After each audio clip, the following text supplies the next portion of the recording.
Bien, buenas tardes jóvenes estudiantes. Vamos a continuar nosotros con la grabación de nuestras clases.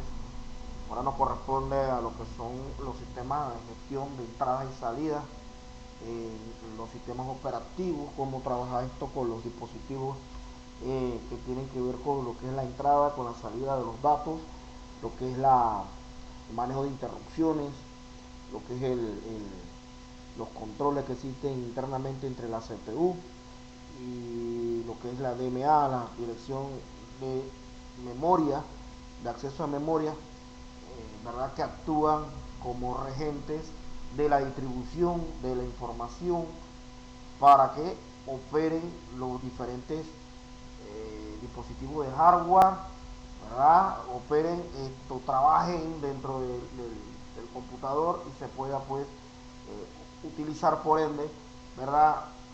Para obtener resultados. Vamos a ver entonces qué es los dispositivos de lo que es la gestión de entrada y salida. Bien, es la parte del sistema operativo que se encarga de la gestión de los dispositivos de entrada y salida. Hablamos de los dispositivos periféricos. Actúa como una interfaz entre los dispositivos periféricos. Cuando hablamos de esto, ellos actúan pues para controlar los dispositivos periféricos. Por ejemplo, periféricos de entrada, lo que es el teclado, por ejemplo, el mouse, computador gráfico, ¿verdad? Que permite pues, que nosotros podamos utilizarlo. Los dispositivos de salida, por decirle, pues la impresora, ¿verdad? Que nos permite pues obtener impresión de caracteres, ¿verdad? Otro dispositivo es el monitor, nos permite pues observar todo lo que está pasando internamente en el ordenador. Entonces, la gestión de entrada y salida nos permite a nosotros administrar ese proceder, ese funcionamiento. Principales funciones del controlador de dispositivos son controlar y temporizar los recursos internos, comunicación entre la unidad de control de procesamiento o la CPU, comunicación de dispositivos externos, almacenamiento temporal de datos, detección de errores. Diferencia entre los dispositivos, velocidad de transferencia, órdenes de magnitud, aplicaciones, la utilización a la que se destina el periférico, unidad de transferencia orientado a bloques, ¿verdad? Orientado a caracteres, complejidad de control a dispositivos, del dispositivo, condiciones de error.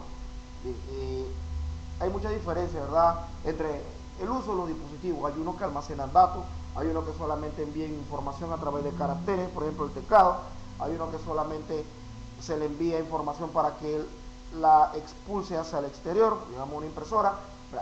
Todo esto son llevados a cabo a través de un controlador, un driver, ¿verdad? Para poder que esto se gestione.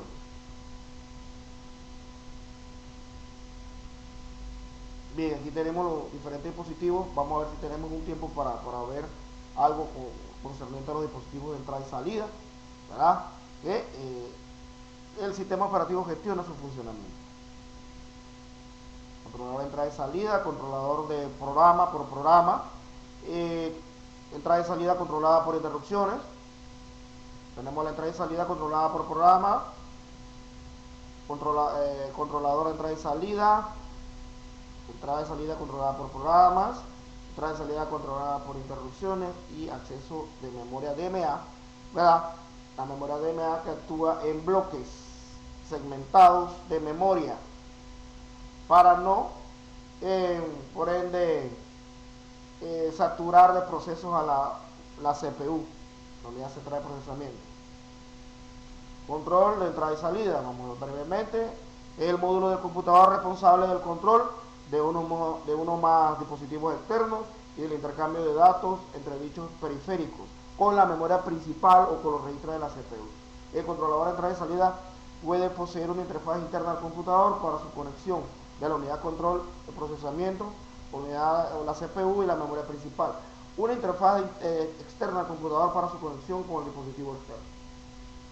Las principales funciones del controlador de entrada y salida es control y temporización de los recursos internos, memoria y bus, comunicación con la CPU, comunicación con los dispositivos externos, almacenamiento temporal de datos, detección de errores. Estas son las funciones principales de un controlador de entrada y salida. Estructura del controlador de entrada y salida. Aquí tenemos un mapeo de cómo trabaja esto. la interfaz con el bus del sistema, la línea de los datos, registro de entrada, registro de datos, ¿verdad? La línea de dirección, la línea de control, la lógica de entrada y salida, la lógica de interfaz de un dispositivo interno, la lógica de interfaz de un dispositivo externo. Puede ser que hay dispositivos que trabajan internamente dentro de el motherboard, la tarjeta madre, ¿verdad? Y todo esto también tienen lo que son los datos, tienen un estado en el cual se encuentran y un control para el flujo de los datos.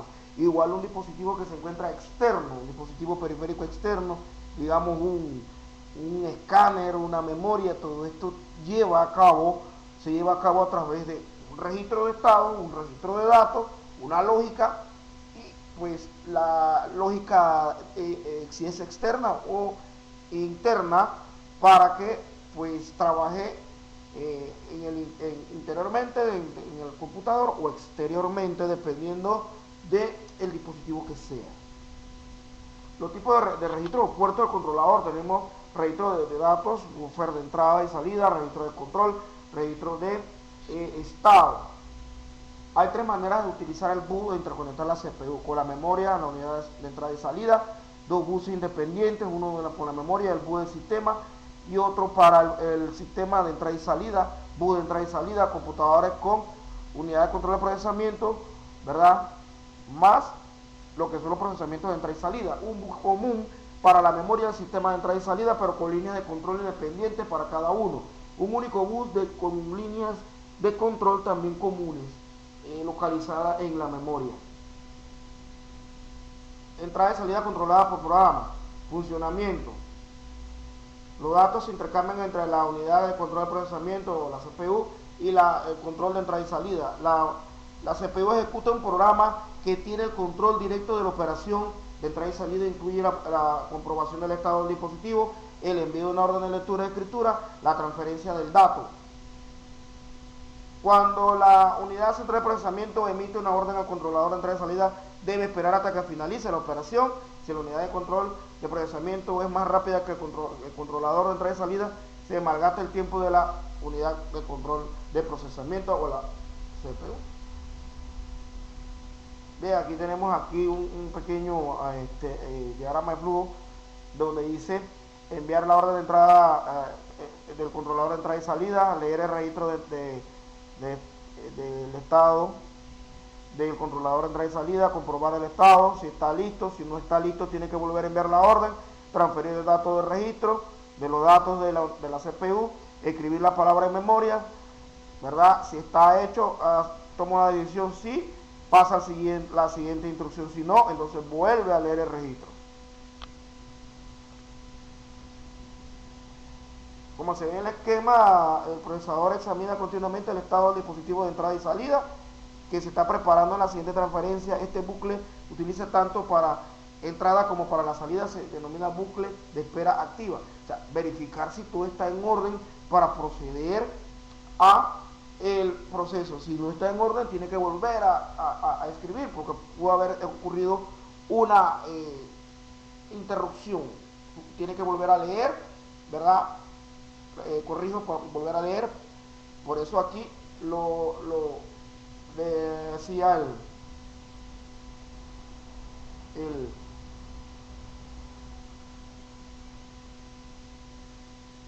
el algoritmo. Aquí el orden de lectura, ¿verdad? Hay que leer primero, verificar el registro de estado como está, hacer la comprobación, si está listo, procede hacia abajo para escribir en memoria, pero si no está, entonces tiene que volver a repetir el proceso. Inconvenientes: pérdida de tiempo del bucle de espera. Existen programas que tienen que ejecutarse de forma periódica. Problema cuando se quiere atender a varios periféricos. Mientras el computador espera, un periférico está preparado para transmitir, uno puede estar atendiendo a otros. Intento solucionar, limitar el tiempo de espera del bucle, no garantiza la transmisión. Solución: eliminar el bucle de espera mediante el mecanismo de entrada y salida por interrupciones. Entrada y salida por interrupciones. Vamos a ver. Unidad de control de procesamiento, la CPU envía una orden de entrada y salida del periférico y prosigue con la tarea que estaba ejecutando en vez de esperar a que se efectúe la operación de entrada y salida. cuando el periférico está preparado para intercambiar la información, fuerza una interrupción en la tarea que realiza la CPU para que atienda la operación de entrada y salida. Para ello activa una línea especial de bus de control de línea. ¿Sí? La petición de la interrupción. La CPU realiza la transferencia de datos igual que el caso de la entrada y salida controlada por programa y a continuación sigue ejecutando el programa que había interrumpido. Aquí tenemos la esquema. La CPU ejecuta el programa, efectúa la operación de entrada y salida del periférico, continúa la ejecución del programa, la interrupción del periférico preparada para la transmisión, final de la operación de entrada y salida, la línea de petición de interrupción del periférico. Aquí todo esto pues lleva un proceso para ejecutar el programa, la operación del que se dé entrada y salida, y pues continuar con la ejecución del programa para que el periférico pues actúe o haga la función que el usuario pues requiere. Aquí está el algoritmo: enviar una orden de entrada de lectura, leer el estado, si está activo o no está activo el estado, comprobar el estado, transferir el registro a la CPU, escribir la palabra en memoria. Si esto todo funciona, continúa con la siguiente instrucción, si no, tiene que volver a leer. Bien, entonces vamos a ver rápidamente aquí: procesamiento de interrupciones. Inicializa la entrada emitiendo una orden de entrada y salida. El puerto de entrada y salida pone su bit de estado, ocupando una acción de entrada del dispositivo, ¿verdad? Se prepara lo que son los buffers de entrada de los puertos.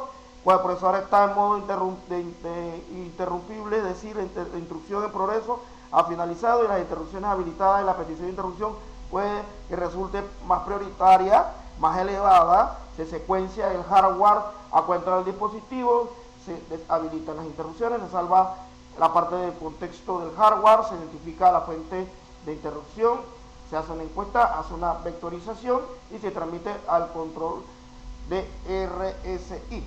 Bien, dentro de la rutina del servicio de interrupción se habilitan los niveles, se salva el software del contexto, se obtiene un dato del buffer, de la entrada y salida, se completan los procesos, se reconoce la interrupción, se restaura la parte del software, se ejecuta la instrucción por medio de la instrucción RTI o otras adicionales, se restaura la parte del hardware de contexto y se habilita.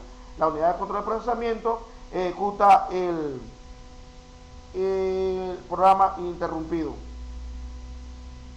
Acceso a memoria para terminar.